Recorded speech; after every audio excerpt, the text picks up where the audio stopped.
están? Tengan ustedes muy, pero muy buenas noches. Bienvenidos a esta nueva edición de Fuego Cruzado, la última del año 2024. Queríamos cerrar con un balance general de percepción ciudadana acerca de cómo se ve la gestión del gobierno de Santiago Peña. Va a ser una última encuesta que realizó la consultora ATI-SNIT, que calificaba o otorgaba indicadores más o menos en los mismos niveles de aceptación que anteriores mediciones, por encima del 50%, la gestión general del presidente Santiago Peña, lo cual es importante porque después de un año y medio de gestión, o casi un año y medio, mantener esos índices de aprobación no es decir poca cosa.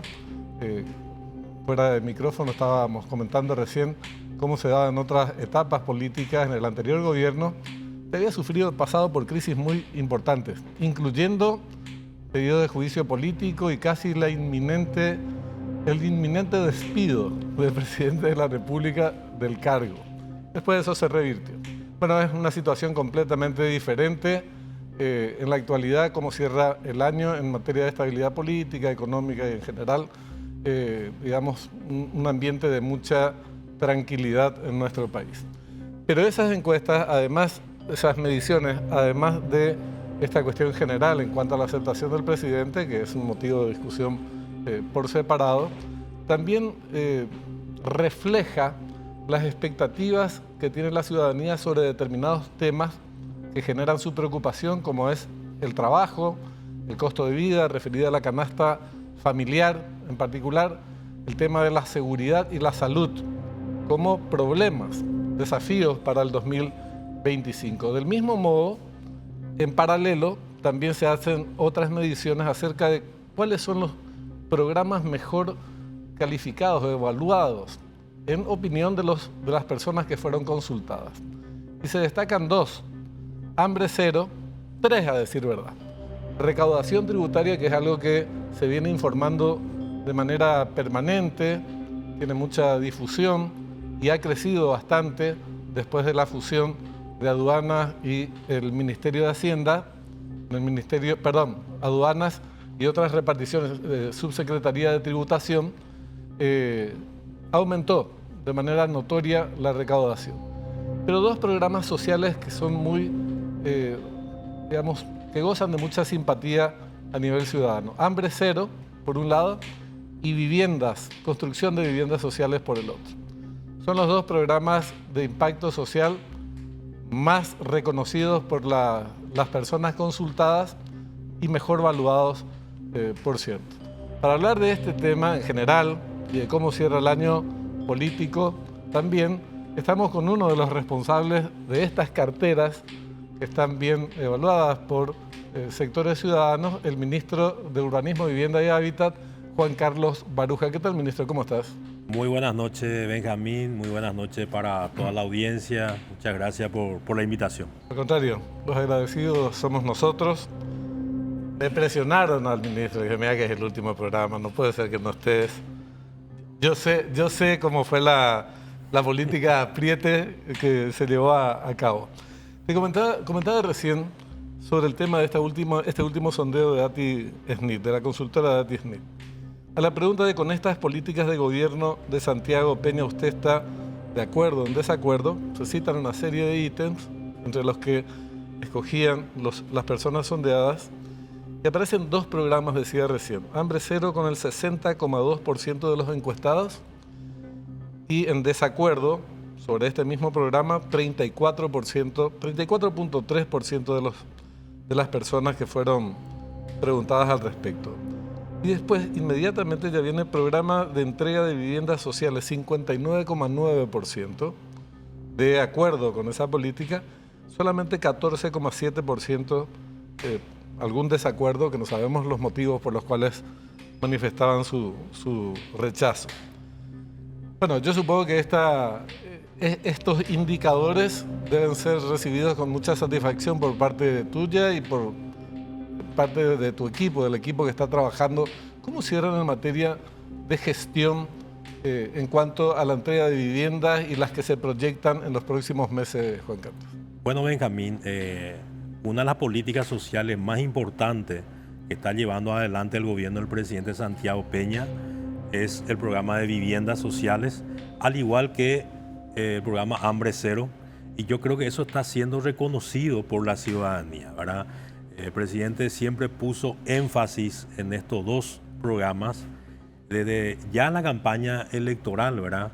Y ya hoy en gestión de gobierno, y nosotros dentro de nuestra evaluación que justamente hemos presentado el día martes en el Consejo de Ministros, hemos expresado los datos en donde la construcción de viviendas está teniendo números muy importantes. Estamos ante un hito muy importante, 23.732 viviendas gestionadas en 16 meses de gestión, que si uno lo compara con el gobierno anterior es claramente superior a lo que teníamos.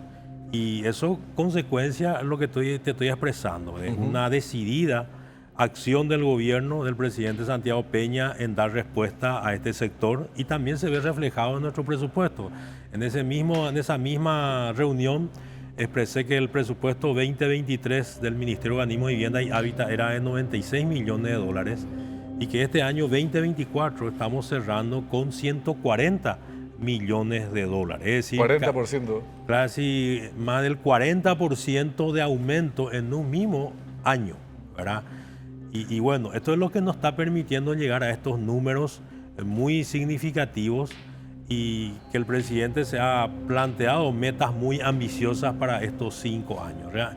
Y no solamente son números significativos, sino también yo quiero destacar que estamos dando respuesta a sectores que no habíamos atendido anteriormente. Históricamente, todos los gobiernos dan respuesta a viviendas para los sectores más vulnerables e indígenas, y también para sectores con ingresos elevados a través de los financiamientos, principalmente a través de la AFD. Pero el sector de la clase media trabajadora no estaba teniendo una respuesta, y eso ya el presidente de la República en campaña electoral había anunciado la puesta en marcha del programa Xerogapona, que desde el 12 de julio de este año efectivamente hemos arrancado, que está destinado a la clase media trabajadora. ¿Cuántos son los programas de vivienda que se canalizan a través del MUD? Sí. Referidos a la vivienda, ¿cuáles son los distintos programas? Bueno, nosotros tenemos el programa destinado a los sectores más desfavorables, de familias cuyos ingresos no llegan al salario mínimo.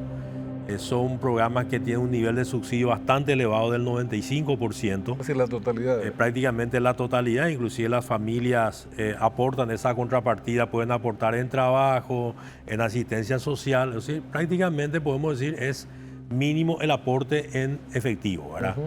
Y por el otro lado, teníamos financiamientos para un segmento de la sociedad con ingresos importantes, 5 a 7 salarios mínimos, que lo hacían a través de la AFD. Pero estaba el segmento medio, vuelvo a repetirte, que no teníamos ningún programa destinado para ese sector. Y eso es lo que hemos llevado a la práctica con el programa Xerogapona, que es un financiamiento que llega hasta 30 años de plazo, a una tasa históricamente baja del 6.5% en guaraníes y hasta 500 millones de guaraníes en este momento, ¿verdad? En estos 5 meses, Xerogapona ya está llegando a 4 departamentos. Hoy ya estamos inclusive hasta el Chaco paraguayo, Maricá, Estigarribia, estamos en Concepción, estamos en Mingaguazú, departamento Alto Paraná, estamos en Villarrica, departamento del Guairá, estamos en varios distritos del departamento central, y ya estamos anunciando un paso adelante dentro de nuestro programa, que es Xerogapona 2.0. A ver. En donde... Pero antes de pasar a 2.0, el programa Xerogapona original es un proceso, un programa novedoso que fue también encontrando dificultades y se fueron haciendo ajustes por el camino, en cuanto a los exigencias, las condiciones como para poder ser sujeto de crédito, digamos, por ejemplo. Sí. Xerogapona fue producto de un trabajo conjunto tanto dentro del gobierno, en donde varias instituciones estuvimos trabajando.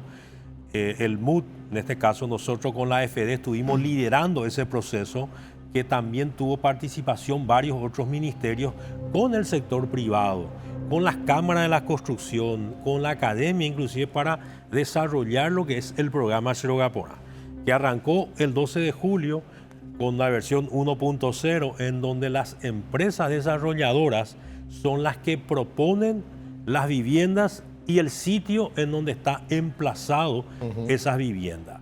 Y también se aplica mucha la tecnología, porque el proceso se realiza todo a través de la portal www.cherogapona.gov.pi, en donde en ese portal está disponibles todos los proyectos, los precios y las ubicaciones de estos proyectos, para que el ciudadano interesado ingrese, se postule al proyecto y también elija la IFI, o sea, la entidad financiera con la cual quiere que se le financie, que puede ser un banco, puede ser una financiera o puede ser una cooperativa. Nosotros tenemos más de 800 proyectos ya disponibles dentro de esta plataforma, en donde la tercera parte ya fue adquirida y 4 proyectos que ya están en construcción. Es muy probable que las primeras viviendas del programa Cherogapona sean entregadas en el mes de mayo o inclusive antes, en función un poco a las condiciones climáticas. Ya está en pleno desarrollo 4 de los proyectos que ya están avanzados, que ya están vendidos. Y bueno, dentro de estos 5 meses de trabajo, muchos ciudadanos nos han expresado su deseo de poder construir su vivienda, pero en su propio terreno. Exacto. ¿Verdad? A partir de esas solicitudes es que hemos atendido esa inquietud y desarrollado lo que nosotros llamamos ya como Cherogapona 2.0, ¿verdad?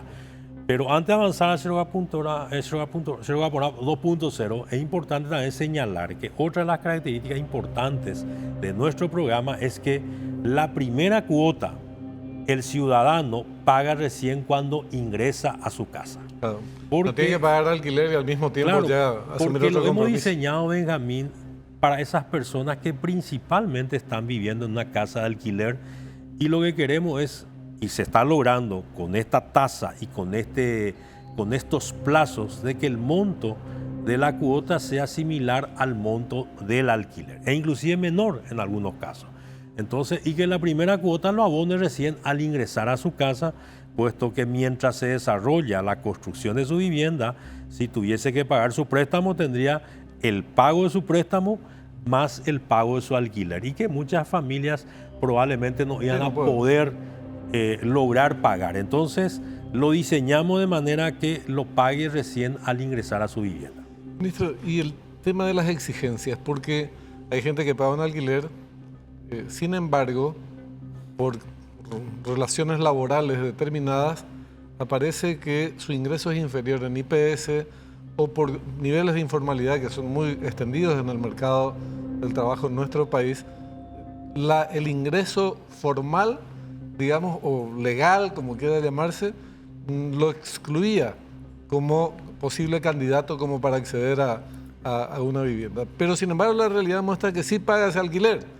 Supongamos del monto que sería una cuota equivalente a Cherogapona. ¿Cómo se procede en eso? Bueno, como vos estás expresando, como todo se desarrolla a partir de esta plataforma, cuando el ciudadano ingresa sus datos, también ocurrieron situaciones que fuimos mejorando, en donde no todo el ingreso de este ciudadano podía ser detectado por nuestra plataforma. Es así que a inicio del mes de noviembre, entonces hicimos el ajuste para que el ciudadano acerque todo su ingreso a la entidad bancaria a la cual se está postulando, ¿verdad? Eso logró mejorar la posibilidad del acceso al crédito de estas familias que muchas veces tienen un ingreso real, pero por ejemplo, en su declaración en el IPS figura con otro ingreso. Sí es. Entonces eso también, este ajuste ha permitido y está permitiendo que los ciudadanos puedan, una vez que se postule al banco, acercar esos documentos. Entonces,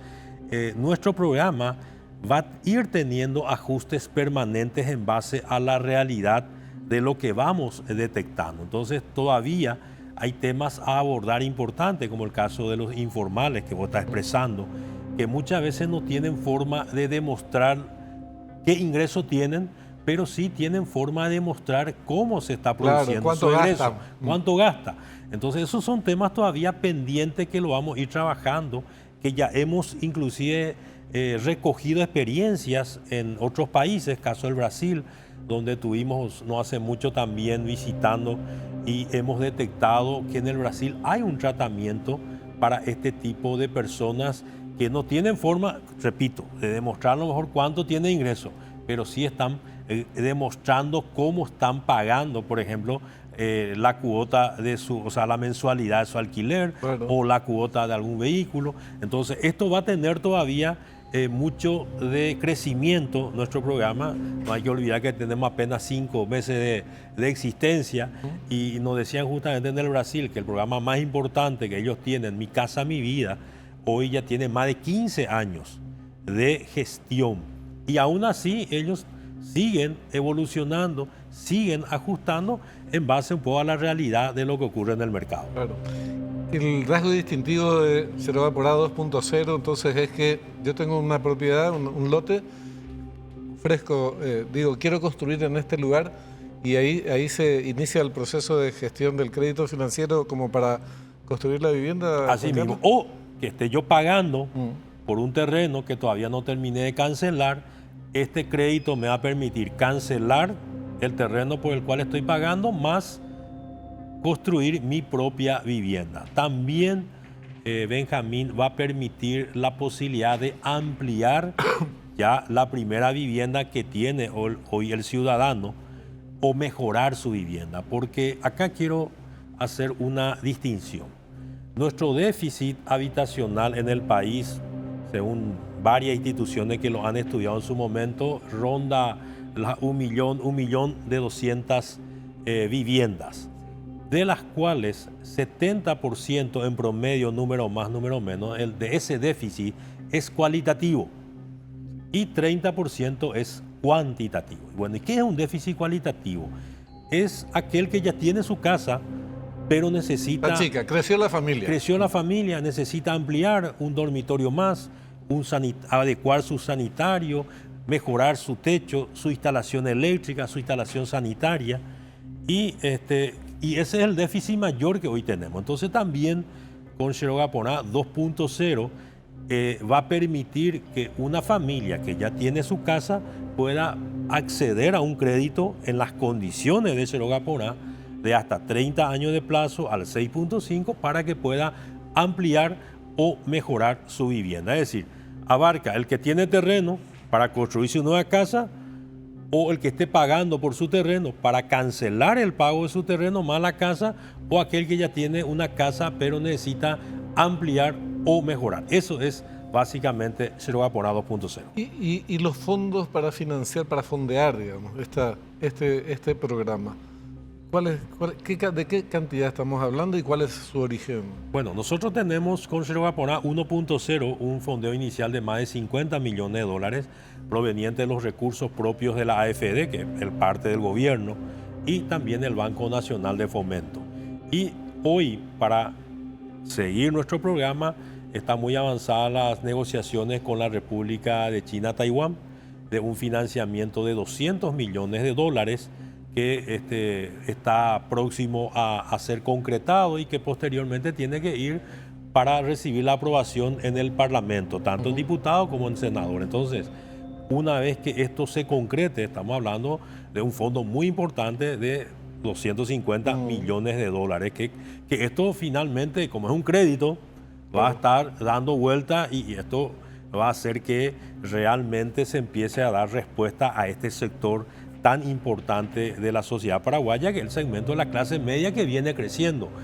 Fíjate vos, Benjamín, que hace 20 años atrás nuestro nivel de pobreza estaba rondando el 50%.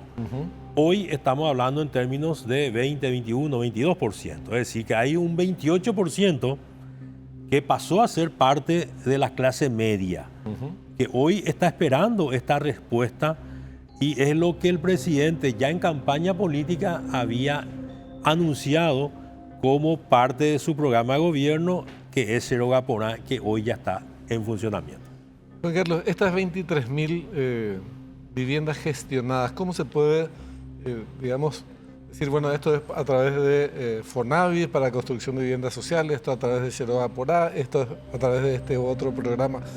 ¿Cómo se discrimina? El desglose, exactamente. Bueno, 23.732 es todo lo que el gobierno nacional está llevando adelante, desde el 15 de agosto del 2023 al 30 de noviembre de 2024, de todas las instituciones que forman parte del otorgamiento y construcción de vivienda. Y cuando digo todas, es principalmente el Ministerio de Urbanismo, Vivienda y Hábitat, que aporta el 70% de estos números. Hablo de los financiamientos de los créditos a través del Banco Nacional del Fomento, a través de la Agencia de Desarrollo y en menor medida algunos aportes, como el caso de la binacional Itaipú, que está aportando 160 viviendas como financiamiento. Entonces, la suma de todos los programas que nosotros tenemos como MUD, más BNF, más AFD, más el aporte de Itaipú, tenemos hoy en 16 meses de gestión 23.732 viviendas gestionadas. Que concluido este año, estamos culminando más de 6.000 viviendas ya totalmente concluidas y ya entregadas a sus propietarios, ¿verdad?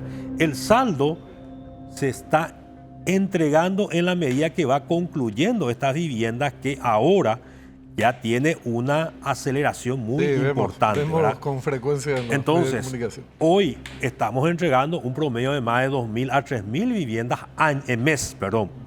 Lógicamente, los primeros 6 meses de gestión son de planificación e inicio de las obras.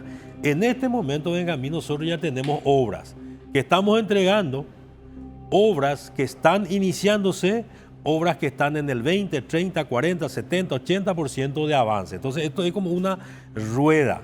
Por darte un ejemplo, nomás en esta semana que ha culminado, el día miércoles, por ejemplo, entregamos más de 700 viviendas mejoradas en el departamento central. El día viernes entregamos casi 200 viviendas en el departamento de San Pedro. El día de ayer sábado entregamos viviendas casi 30 viviendas en el departamento central de la ciudad de Itá. Mañana lunes se van a entregar 100 viviendas en el departamento del Guairá. Y a la par que estamos entregando estas viviendas, también se están entregando los subsidios, que son ya las autorizaciones para los inicios de obra. Entonces, ya en este momento estamos en un proceso dinámico de inicio, ejecución y entrega de viviendas. Vos me decías 23.000 viviendas gestionadas en total desde instituciones del gobierno del Estado paraguayo.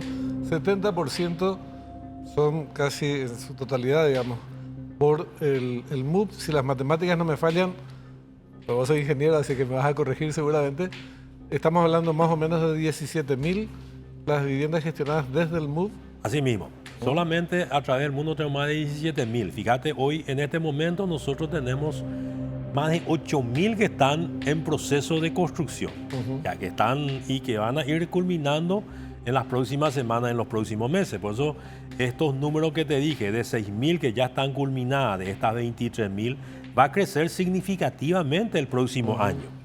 Porque hoy ya tenemos miles de viviendas que están en diferentes niveles de avance y que están ya permanentemente culminando. Semana tras semana tenemos un promedio altísimo de viviendas que están culminando, se están entregando a sus propietarios y posteriormente, cuando la agenda del presidente lo permite, se hace el acto protocolar, pero ya también con las familias dentro de las viviendas, porque eso fue también una disposición que el presidente de la República nos dio, de que culmina la vivienda, se entregan a la familia y bueno, cuando ya la agenda, reitero, del presidente, o en este caso mi agenda permite, se hace el acto protocolar simbólico.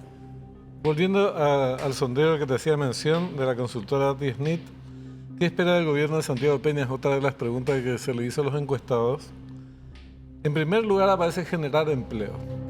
El trabajo es un tema muy sentido, muy sensible, y evidentemente es uno de los principales desafíos que se está encarando y que hay que profundizar seguramente a través de determinadas políticas públicas en el futuro. Entonces, quiero trasladar este tema del trabajo a la experiencia de la construcción de viviendas. Gestionar 23.000 viviendas, ¿qué implica? ¿Cuál es su impacto a nivel de la generación de empleo, de trabajo concretamente? Bueno, venga, todos sabemos que una de las propuestas también centrales del presidente fue la de generar empleo, Y en este sentido, la construcción de vivienda cumple un rol fundamental, puesto que una vivienda genera 10 empleos en forma directa e indirecta. Está calculado, ¿verdad? Y cuando decimos directa, es aquel albañil que trabaja en la construcción, el plomero, del electricista, del pisero, ¿verdad? Eso es lo directo, que se estima 5. Y otras 5 en forma indirecta, estamos hablando del olero, del ceramista, del chofer que transporta el camión que llevan los materiales de las construcciones. Es decir, probablemente una de las actividades que más empleo genera. Entonces, nuestro aporte a ese propósito y a ese objetivo del gobierno de la generación de empleo a través de la vivienda es altísima, ¿verdad? Sumado a eso, a lo que mejora a la familia en sus condiciones de vida, porque la vivienda es transversal a todos los sectores, ¿verdad? Y probablemente, aparte de darle dignidad, de darle autoestima, es probablemente el activo más importante que tiene una familia al cabo de los años. Y ni qué decir en las condiciones también de mejoría de salud, porque permanentemente nosotros, cuando vamos al interior y entregamos las casas, vemos lo que era la casa donde estaba anteriormente esa familia. Y muchas veces, en muchos casos, piso de tierra, pared de tabla, techo de paja, de chapa de zinc o chapa de eternit. Y vos te podés imaginar una familia o un niño en condiciones de frío extremo, de calor, ¿verdad?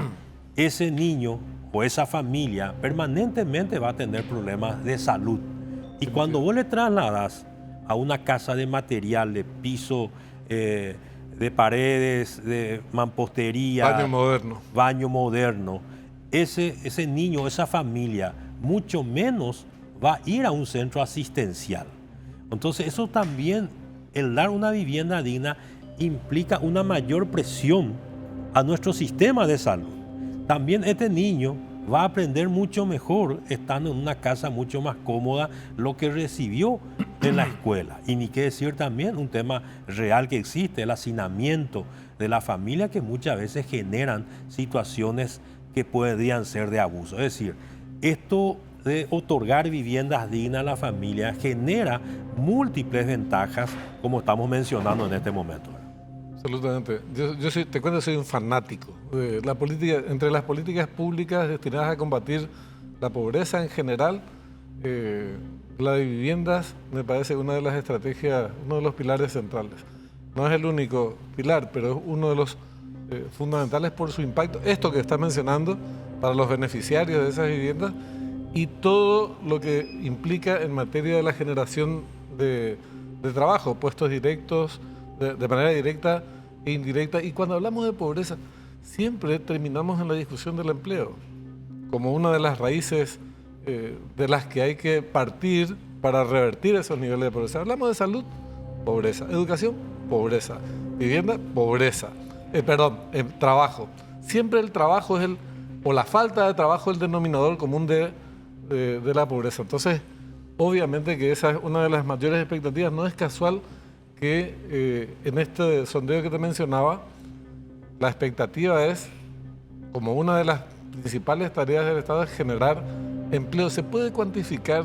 Vos me decías 5 puestos directos y 5 indirectos en este proceso, como cifra, digamos, como un término medio en la construcción de viviendas. ¿Cuántos puestos se efectivizaron por esta vía en estos últimos 16, 17 meses? Yo estoy seguro, ¿verdad? Como que muchas veces la frecuencia tal vez no es en el mismo momento de estas 23.000 viviendas, no es que en el mismo momento está ocurriendo. Y si uno multiplicase por 10, podría decir 200.000, pero en realidad yo estimaría en un análisis más razonable que por lo menos entre 70.000 a 80.000 empleos se está generando en esta política que está llevando adelante el gobierno, porque también en este punto quiero ponerte énfasis. Del inicio de la gestión hemos priorizado la utilización de los materiales cerámicos paraguayos. Eso es para asegurar que nuestros oleros, nuestros ceramistas, nuestros transportistas realmente puedan tener empleo a partir de la provisión de los materiales a las políticas públicas vinculadas a la vivienda, ¿verdad? Y esta no es una decisión menor en mi opinión, ¿verdad? Porque también existen muchas metodologías o tecnologías en la construcción o viviendas que requieren de menos materiales cerámicos y de menos mano de obra. Pero como una política apuntada al empleo, yo te podría decir que fácilmente el aporte que hoy desde el ministerio nosotros estamos aportando estará en el orden de 70, 80 mil empleos. Es muchísimo, porque aunque fuera el 50%, perdón, sí, aunque fuera, supongamos que son más o menos 6 meses del año los que se emplean para llevar adelante las viviendas. Eso sería la mitad más o menos. Estamos hablando de 50.000, 60.000 empleos, es una cantidad bárbara. Y si le da 70 con más razón, pero ya es una diferencia mínima. Digo que como generadora de puestos de trabajo está visto que la vivienda, junto con las obras viales, obviamente, sí, ¿verdad? Imagínate, Benjamín, hace pocos meses, hace tiempo atrás, yo permanentemente también recibo invitaciones de visitar olerías, cerámicas, ¿verdad? Y realmente todo este sector expresa su alegría por esta política que está llevando adelante el gobierno, de priorizar los materiales paraguayos. Y eso ellos son conscientes, ellos mismos expresan que sienten cuando el gobierno está invirtiendo por la cantidad de pedidos que en muchos casos estamos encontrando, inclusive hay problemas de dar respuesta en ladrillos, en tejas, en cerámica a la cantidad de pedidos que ellos están recibiendo, ¿verdad? Sin duda, sin duda. Ministro, tenemos que ir a la pausa, pero antes, a modo de balance general de la gestión, ¿cómo vos percibís la labor realizada desde el MUD, los problemas que habría que encarar en el futuro como parte de la agenda, como parte prioritaria de la agenda para el 2025? Bueno, yo creo que más que problemas, yo diría más de desafíos, ¿verdad? Esto que hemos arrancado este año, el caso de Xerogaponá, de que es romper el paradigma de la posibilidad de un financiamiento en los términos que hemos hablado de 30 años de plazo, 6.5% en guaraníes, realmente está generando inclusive una transformación en el sector privado, porque hemos visto, estamos viendo bajaron tasas, que a partir del lanzamiento de Xerogaponá, bancos con sus propios recursos están bajando las tasas de sus propios productos. Entonces, esto es lo que yo una vez dije, es como que nosotros hacemos el rol de Petropar. De alguna manera estamos buscando mejorar las condiciones que finalmente favorece al ciudadano. Imagínate que 20 años atrás las tasas de interés para el sector de vivienda están en el orden del 30 al 40% anual, con financiamiento que nos llegaban más de 5, 7, 8 años a reventar. Hoy estas condiciones son inmejorables gracias a que el Estado, al que el gobierno genera estas condiciones propicias para tener este tipo de financiamiento. Y bueno, a partir de acá se plantean desafíos como el caso de ir viendo, de formalizando, de abordar la formalidad de la clase trabajadora, que al igual que América Latina es más del 50%, aún hoy tenemos de informalidad. Entonces estos son desafíos que tenemos de aquí para adelante de cómo ir abordando e igualmente cómo llegamos a estos ciudadanos, ¿verdad? Claro. Entonces, es un poco lo que nos espera de aquí para adelante, ¿verdad? Y el trato que recibiste en este periodo por parte, por ejemplo, de los medios de comunicación. Algunos programas o ministerios no estuvieron en el centro de la crítica, pero probablemente a medida que determinadas gestiones se van instalando como positivas, como exitosas, también en paralelo comienzan, porque los medios tienen sus intereses políticos. Algunos de ellos, no quiero que esto dé pie a comentarios contra medios ni nada por el estilo, no creo que sea tu característica, pero ¿cuál crees que fue el trato en general que te dispensó la prensa, los medios de comunicación? No, yo estoy muy contento en general de cómo hemos sido atendidos y la respuesta que hemos tenido en los diferentes medios, de que también podamos hacer conocer a la ciudadanía lo que venimos llevando. No podemos decir, bueno, que el 100% nos tenga que aplaudir, eso es absolutamente imposible, pero muchas veces tomamos algunas críticas, aunque no estemos totalmente de acuerdo, como una manera de ir revisando nuestras acciones y que nos obliga a redoblar nuestro esfuerzo para dar respuesta o a lo mejor a aquellos que hoy no le podemos convencer, bueno, más adelante le podamos convencer. Nosotros creemos que estamos haciendo un esfuerzo muy importante, Benjamín, porque prácticamente con la misma estructura organizativa estamos doblando lo que es nuestra gestión. No es que nosotros hemos crecido mucho en estructura, en recursos humanos o en infraestructura, es decir, con lo mismo, ¿verdad? Aumenta la inversión, digamos.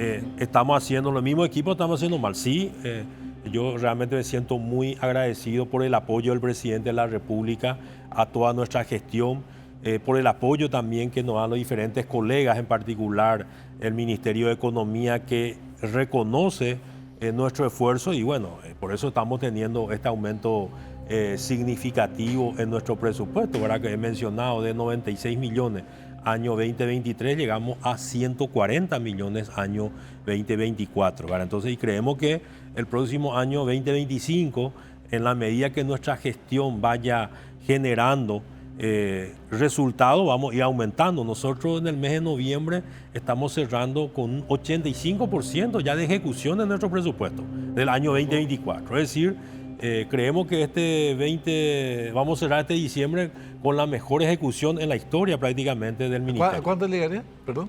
Y nosotros creemos que vamos a superar más del 90% ya cerrado este diciembre, el 30 de diciembre, ¿verdad? Al 30 de noviembre llegamos al 85%.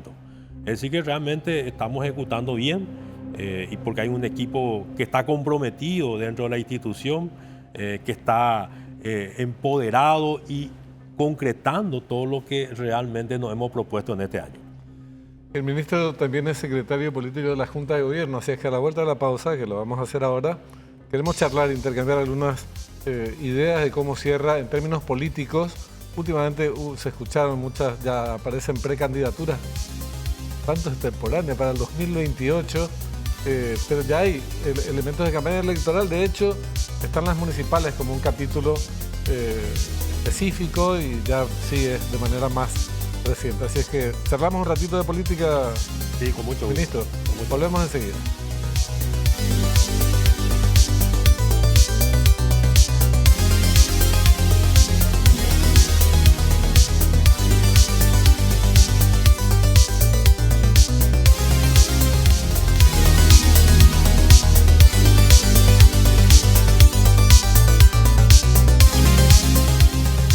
Segundo bloque de Fuego Cruzado. Como anunciábamos, queremos charlar un rato de política con el ministro Juan Carlos Baruja, secretario político de la Junta de Gobierno del Partido Colorado. Van casi 16 meses, casi 17 de gestión política. ¿Cómo cierra este periodo, este año en particular? Se toma el año como una referencia casi obligada, digamos, pero políticamente, ¿cuál es el balance que se puede hacer de este año, ministro? Bueno, yo creo que es muy positivo, Benjamín.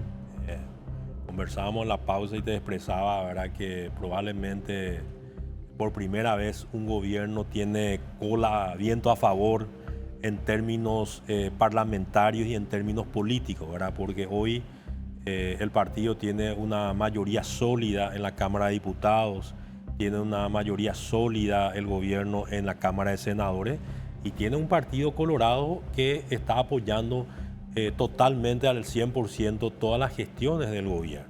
Entonces, las condiciones son muy favorables. El presidente del Partido Colorado, Horacio Cartes, del inicio de su gestión ha acompañado y está acompañando, y como él lo dice, lo va a seguir haciendo para que el gobierno sea exitoso, ¿verdad? Entonces, realmente en ese sentido hay unas condiciones muy favorables. El 100% de las propuestas del Poder Ejecutivo han sido aprobadas en ambas cámaras. Todo lo que se ha planteado, el gobierno ha llevado adelante reformas muy importantes en estos 16 meses de gestión con un gran acompañamiento, vuelvo a reiterar, del Parlamento. Nosotros nos sentimos muy apoyados y muy acompañados por los diputados y los senadores. Entonces, lo que hoy, y eso nos permite políticas sociales muy importantes que hoy estén en vigencia, ¿verdad? El caso de Hambre Cero, que tiene un requerimiento presupuestario muy importante en términos de presupuesto, el caso de la universalización del programa de adultos mayores, el caso de la ampliación de Tecoponá, Bareté, y lo que es el área que a mí me compete de viviendas sociales, que como hablamos en la pausa anterior, prácticamente se aumentó en un 50% nuestro presupuesto, ¿verdad? Y esto es producto de esta gran estabilidad que hoy tenemos, reitero, a nivel de gobierno. Y lo que a veces se menciona, para mí son pequeñas escaramuzas, pero sin mayor alteración a lo que es el gobierno en sí. Y esto que menciona el ministro, en realidad en nuestra historia política de la etapa democrática no conocimos ningún momento, ninguna gestión, ningún gobierno que haya tenido estas características que vos estás mencionando. La única oportunidad que tuvo, pero que no se pudo concretar porque eran otras las condiciones precisamente de ser mayoría, por ejemplo, tenía mayoría pero no podía ejercer la mayoría, fue cuando el Partido Colorado llega con Raúl Cubas a la presidencia, que tuvo una mayoría significativa en las elecciones y en la composición del Parlamento, pero el Partido Colorado estaba dividido a la mitad, su representación política en el Congreso también, y ya el germen de la crisis estaba súper desarrollado, y bueno, después esto derivó en una crisis política muy severa que culminó con el marzo paraguayo. Entonces, ese es el único antecedente de mayoría, que no era una mayoría por estas razones, y ahora sin embargo es una mayoría que le da una estabilidad que torna la situación muy previsible en líneas generales y casi aburrida para los paraguayos. No estamos acostumbrados, excepto, de verdad no estamos acostumbrados a momentos de estabilidad. Siempre habían sofocones cada tanto, algún cimbronazo fuerte. Ahora se mencionan algunos, pero da la impresión de que es más una cuestión mediática que en la realidad, porque en la realidad justamente lo que prima es esto que estás mencionando. Así mismo, Benjamín, realmente si uno empieza a mirar, comparar con otros periodos constitucionales, podemos observar que es un periodo relativamente tranquilo, hasta casi aburrido, podemos decir, ¿verdad? Entonces, cada vez que aparecen algunas pequeñas, tal vez, discordancias, entonces como que algún sector quiere amplificar, pero en términos reales, en términos de gestión, hoy hay una gran estabilidad, que esa gran estabilidad hoy vemos que, reitero, todos los proyectos que el Poder Ejecutivo ha enviado al Congreso Nacional han tenido el acompañamiento. Y el acompañamiento del Congreso y el acompañamiento, en este caso, del partido de gobierno, que cumple un rol fundamental. Siempre había un poco contraposiciones entre el gobierno y el partido en la vía democrática, casi siempre. Y eso generaba un poco de crispación o inestabilidad mucho más fuerte de lo que hoy lo tenemos. Entonces, esta es una oportunidad que nosotros tenemos que aprovechar, y hoy estamos nosotros enfocados en que la gestión sea la clave del éxito de nuestro trabajo. El 2025 yo estoy seguro que va a ser de mucho más positivismo para la ciudadanía, en donde se van a ir viendo ya mayores resultados de muchos programas que han iniciado. Por citar el caso Hambre Cero, a partir de febrero, el 100% de los niños del país van a tener almuerzo del primer día al último día.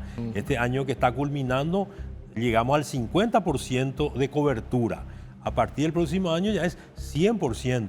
Entonces, el tema de la universalización del programa de adultos mayores, que se promulgó este año, que empieza de una franja de más de 100 años, va a ir bajando y va a ir tomando a más ciudadanos. Nosotros mismos, nuestros números que hoy tenemos, nos va a permitir mayor cantidad de familias a los cuales vamos a poder llegar con viviendas nuevas o con ampliaciones o mejoras de su vivienda. Y eso finalmente se va a ver traducido en una mayor calidad de vida en la población paraguaya. Vemos un país que está creciendo, que hoy de vuelta tenemos un crecimiento récord en América Latina, y que el próximo año se anuncia de vuelta un crecimiento similar a lo que tenemos este año y lo que hemos tenido en el año 2023.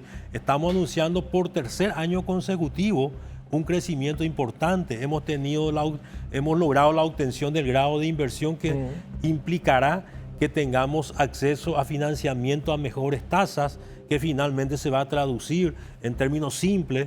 Nosotros vamos a tener acceso a créditos para la vivienda, por ejemplo, a menores tasas, que hace que la cuota para el ciudadano sea menor. O sea que hay condiciones que se están generando que son las que van a posibilitar que los sectores menos favorecidos vayan llegando, y como dicen los economistas, algo que vaya goteando para abajo, que es lo que estamos buscando. En la base de todos los momentos de crisis política que vivimos en nuestra historia democrática, se encuentra o se explican estas situaciones de crisis por la mala relación gobierno o ejecutivo y Partido Colorado. Este fue el factor determinante de todas las crisis. Y por el contrario, ahora es el factor de estabilidad, digamos, ¿verdad? En contraste con aquellos momentos, lo que da más estabilidad política y se expresa también en el Congreso con esa mayoría del oficialismo, es el acompañamiento del Partido Colorado al gobierno. ¿Cuál es la dinámica de esta relación ejecutivo-gobierno? Hay algunas críticas que hasta parecen más injustas, medio absurdas, que es cómo el presidente hace lo que le dice el comando. Ese es un hecho positivo. Te escuchaba, me parece que Mina te decía en una de las entrevistas que te hacía, destacar que es un hecho político que el presidente forme parte de un proyecto político y no se corte solo, que no tome decisiones individuales, sino que colectivamente, aunque él finalmente sea el que use la lapicera, se delibere, se discute, se aprueban determinadas iniciativas y el presidente haga esto. Esto tendría que ser lo normal, ¿verdad? Así mismo es, Camil, pero acá es importante aclarar, todas las decisiones las toma el presidente de la República, ¿verdad? Lo que en el comando se desarrolla es abordar temas en donde el presidente recibe opiniones, pareceres, ideas para enriquecer su análisis. Pero finalmente las decisiones son tomadas por el presidente de la República. A mí me parece extremadamente válido generar este tipo de espacio en donde uno puede estar debatiendo, porque se suele decir normalmente que dos cabezas piensan mejor que una, ¿verdad? Sí. Y bueno, entonces hay personas con muchas experiencias dentro del comando que han pasado por diferentes situaciones, por años, tanto en la vida del Poder Ejecutivo, parlamentario, y reitero, y siempre lo dice el presidente, que él valora ese tipo de espacios porque le permite abordar y recabar informaciones que hace enriquecer su capacidad de análisis. Ya se escuchan nombres, quiero pasar a un tema más antes de ir cerrando el programa de hoy. Ya se escuchan algunos nombres, te anunciaba recién, como precandidatos para las elecciones del 2028. Algunos andan en ambulancia o se consideran conductores de una ambulancia. Arnoldo Vins ya aparece y él mismo dice, confirma su candidatura para el 2028, pero entre medio están las elecciones municipales. ¿Cuál es el peso que va cobrando la cuestión electoral en el Partido Colorado? Bueno, todas las decisiones de los dirigentes son válidos, o sea, cualquier dirigente tiene la posibilidad de aspirar legítimamente a cualquier espacio que él crea conveniente. En nuestro caso, hoy nosotros estamos abocados en función de gobierno. Nuestro interés central es poder dar respuesta a la ciudadanía, cumplir con ese compromiso electoral que en su momento hemos asumido, y en la medida que ese compromiso electoral se traduzca en realidad, seguiremos siendo opciones a futuro de cualquier proyecto, ¿verdad? Entonces, ese un poco es hoy nuestra prioridad, de que cada sector del gobierno, cada sector político que forma parte de nuestro equipo, trabajemos para mejorar las condiciones de vida de nuestros ciudadanos.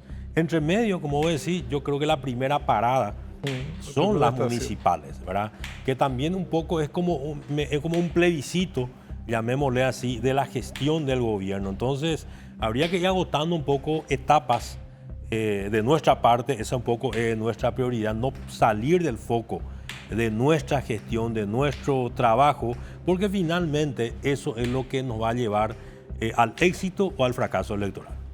Claro, la gestión por un lado, pero en el plano partidario propiamente seguramente los dirigentes ya empiezan a moverse con miras justamente a las municipales. ¿Se puede preanunciar una situación de cierta conflictividad con respecto a esto? Aparecen actores que se habían retirado de la estructura de poder con un discurso un tanto agresivo algunos, ¿o esto no es lo que vaya a prevalecer en el futuro inmediato? Bueno, paralelamente a lo que hablamos de que hay condiciones para el gobierno muy favorables, yo te diría partidariamente también creo que se está reproduciendo que nunca hubo condiciones tan favorables desde lo partidario, en donde nosotros vemos hoy que hay un partido colorado con una mayoría muy amplia abocado a acompañar la gestión del gobierno. Nosotros también, al oficialismo básicamente. O sea, nosotros creemos que hay condiciones muy favorables hoy para el oficialismo colorado. Se han sumado muchos amigos en muchas instancias, no solamente en el Parlamento, sino en diferentes estamentos, presidentes seccionales, intendentes, miembros seccionales, que hoy están acompañando la propuesta del oficialismo, por lo cual nosotros creemos y vemos que hoy dentro del partido también las condiciones son muy favorables. Hay un partido que está funcionando orgánicamente sin mayores inconvenientes. Mañana nosotros tenemos una sesión última del partido, sesionamos ante todo el año.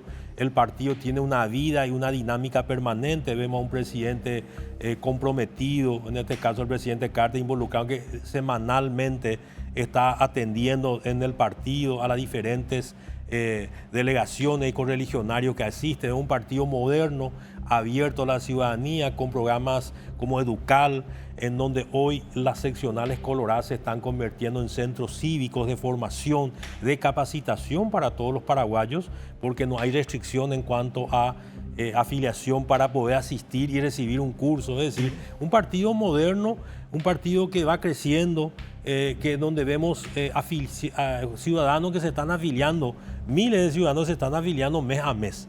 Entonces yo creo que las condiciones son muy favorables también a nivel partidario. Esto que hablas de las afiliaciones, el número que por lo menos yo escuché y te quería pedir confirmación o rectificación, ¿300.000 afiliados puede ser en este periodo de 2 años? Sí, son así números muy significativos. Hoy más de la mitad de los que están en el padrón nacional figuran como afiliados del Partido Colorado. Así es que semanalmente, en cada sesión nosotros estamos aprobando 20.000, 30.000 afiliaciones y reincorporaciones, ¿verdad? Hay un gran entusiasmo principalmente de un sector que normalmente era un poco reacio, que eran los jóvenes. Hoy vemos que realmente se sienten representados por el Partido Colorado, porque normalmente, históricamente, un poco los jóvenes parecían ser renuentes o reacios al Partido Colorado. Hoy vemos que esa barrera se ha derribado y vemos que miles de jóvenes se están acercando porque es un partido abierto, un partido moderno, en donde hay oportunidades. El Partido Colorado, las oportunidades están para todos. Hay internas, o sea, nadie se decide a dedo quién va a ser candidato a intendente o a concejal. Hay internas vibrantes para las municipales, para las generales, en donde cada interesado plantea su propuesta electoral y depende ya del electorado si finalmente se convierte o no candidato al partido, ¿verdad? Y de la oposición, ya para cerrar la charla, de la oposición, ¿qué puedes decirnos? Porque el problema no es ser solamente minoría. Uno puede ser minoría en determinados momentos de una etapa política y después se postula para acceder a niveles de poder y convertirse en mayoría, dejar de ser minoría para ser mayoría.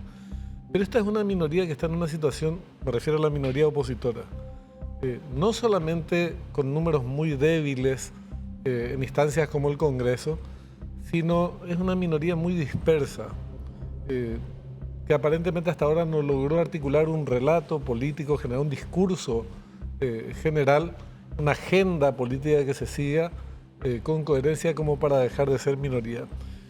Esto, ustedes supongo, bueno, para el Partido Colorado, digamos que le deja la cancha bastante libre, pero al mismo tiempo no es del todo bueno que la oposición sea tan, pero tan débil, ministro. Bueno, a pesar que yo no quiero referirme mucho realmente a lo que es la oposición en sí, porque eso es más responsabilidad un poco de ellos. Sí, ciertamente, como vos decís, que se desarrolle una oposición un poco más responsable en donde se debatan temas de interés nacional. yo creo que es lo que yo veo que le falta un poco más a la oposición, ¿verdad? Adentrarse un poco más a los temas que a la gente o a la ciudadanía le está interesando y que eso sea lo que se vaya proponiendo, ¿verdad? Porque, bueno, si uno mira las últimas 3 elecciones generales, ellos han repetido un poco el argumento en esas últimas 3 elecciones, fijando su adversario en una sola persona, ¿verdad? Y bueno, los resultados están a la vista. Creería yo que eso tendría que generar un replanteo para decir, bueno, a ver, revisemos un poco cuál ha sido nuestra propuesta electoral y por qué nuestra propuesta electoral no ha tenido el acompañamiento de la ciudadanía, ¿verdad? Por momentos me parece que yo no visualizo que haya ese tipo de replanteo y salir con propuestas, que es lo que nosotros siempre han al interior del partido, y eso es, te diría, producto de la dinámica de la interna, porque finalmente cuando uno entra en las internas, se adentra en la ciudadanía y empieza a conocer los problemas de la gente, cuáles son los temas de interés realmente de la gente, entonces uno lo incorpora en la propuesta y en la agenda, porque lógicamente sabe cuál es el interés de la gente, ¿verdad? Sin duda. Ministro, te agradecemos muchísimo, te agradezco mucho que hayas estado en este último programa de Fuego Cruzado del año. Esperemos que el año que viene podamos seguir charlando, intercambiando información, haciendo los debates necesarios en función a los temas que son de interés público, de interés nacional. Te deseamos que pases una linda Navidad y que el año que viene sea muy bueno. Igualmente, muchas gracias, Benjamín, por esta invitación, y a toda la ciudadanía una buena Navidad, y que el 2025 nos encuentre realmente en muchas mejores condiciones. Estoy seguro que nos va a ir mucho mejor a todos los paraguayos y a todas las paraguayas. Muchas gracias. Compartiendo los mismos deseos del ministro. Ustedes saben, quienes me conocen, que soy un admirador, un hincha fanático de políticas públicas que estén destinadas a resolver los problemas más sentidos de nuestra gente, como es el tema de la vivienda en particular y su impacto social. Hay muchas cosas que hay que seguir desarrollando, muchos los desafíos para el 2025, temas que deben ser abordados para ir mitigando, no resolviendo todavía muchas cosas llevan tiempo resolverlas de manera definitiva, pero sí se pueden ir disminuyendo los impactos negativos que tienen problemas como los de la salud, la educación, mismo la vivienda, y el tema de la generación de empleos como una estrategia que va a cumplir un papel fundamental en el futuro inmediato, que es lo que la gente se manifiesta en materia de reclamos de los más sentidos. Les deseamos que pasen muy bien la próxima Navidad, que el 2025 sea extraordinario. Antes de despedirnos, un consejito comercial. Ahora vas a poder decir es mi casa y hacer lo que quieras, hablando de viviendas, y hacer lo que quieras, como por ejemplo un cuarto exclusivo para tus mascotas. Contacta con Basa al 021-618-7070 por WhatsApp y solicita el préstamo para comprar, construir, ampliar o refaccionar la casa de tus sueños. Tasas desde 7,9% de interés anual y un plazo de hasta 27 años. Con Basa es mi casa. Basa, cuando quieras, estamos. Gracias por habernos acompañado estos minutos. Nos reencontramos el año que viene, en el mes de febrero. Hasta entonces.